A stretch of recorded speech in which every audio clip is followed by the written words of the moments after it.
Ambar Oromoo keessatti gochaaniin beekama jechaanii miti. Wanni Oromoo dalagaa ololli oofame maqaan Jawaarii Xuraayyaa maqaan kee Xuraayee huccuu gimbanyaa fakkaataa barra amma booda bakkitti maxxanu kabiraan jiru. Guddoon dhufanii maal naan jedhan aboo Jawaar maal waan fidde kaanee masgiida dhaquu dadhabne charchi dhaquu dadhabne gabayaa dhaquu dadhabne bar zaman wayyaane nu waa hidhan malee yoo xiqqaate nagaan baanee bobbaanee galuu dandeenya akkasuma jedhaniimi arra namni bobba'ee galuu dadhabe. Anokrasiin bikka mootummaanis to'annaa hin qabne bikka humni adda addaa biyya addaan coratee laaffisee biyya shiftoonni biyya guutan taate jechuudha. Waan nuti barbaadu dhabsiiseeti waan ifi barbaadus hanqateeti Finfinnee irratti Adaanachiif Shimallis wajjin kantiibaa waloo ta'anii hirtattaa'u jiran jechuudha. Sunis amma nyaatamtee Finfinnee seenuu jirti rakkoon. Maaltu kana fide Abiy maaltu kanatti isa geesse? Hawwii guddaadha qaba. Kitaaba keessatti toora fuula 280 irratti gartan. Ameerikaa dhufee walii haasoyne. Profeesaroota warra hojjetan wajjinis ni ilaalle.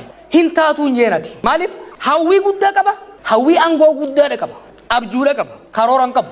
Tarsiimoon qabu beekumsa uumamaatis taate tabarnoota takkaata muuxannoodha hin qabu ture walin madaalle hawwiin isaatii fi hanqinni hoggansaa inni qabu walii dhufeeti biyyattii balaa hamtuu tana keessa geessee namoonni naannoo isaa jiran ka gorfaman sirraan hanga tokko ni jiran ka barachuu danda'an ni jiran inni garuu namni baru amajjaa keessatti wayyaa deemuu danda'u qaba from day to day amma faa kophaasaa biyya gubattee taa'u jirtu inni jidduutti addoolaa takka jaarratee bashannanuu barbaada.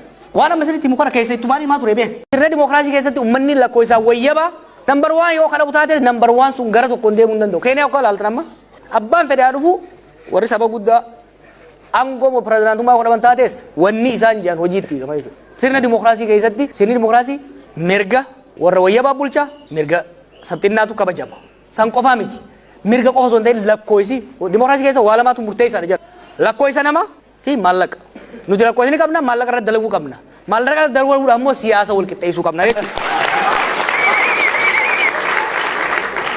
Nuti jettee kuma itti buunaan mana utubaan isaa laaffate kuma tiraaktarii itti buunaan kuutee bee kakkaa'u muka jirmisaa shame rirmi fitte gaafa tokko qilleensi xiqqaa tokko lafeen lafaan dhaya. Amma sodaan an qabu maali sirna kana daddablee karaa tokkotti itti baasuu baannaan maqaa keenyaas gaafa Oromooti biitti jiide gaafa isaanii jiide waan jaamurra dhufnaa jechuudha. San qofa osoo hin ta'in biitti adda facaateeti nus walii keenyaas ollaa wajjinis rakkoo keessa seenna ka jehuuni. Warra mootummaatiin chaalenji godhuu barbaada warra sirna san keessa jiru. Nama mootummaa san keessa jiru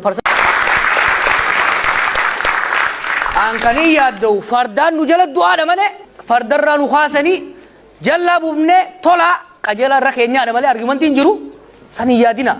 Kan hoggaan jiru yeroo hunda Oromootu Prime Minister ta'ee itti fufuu jechuu miti. No, we don't have to, we don't need to.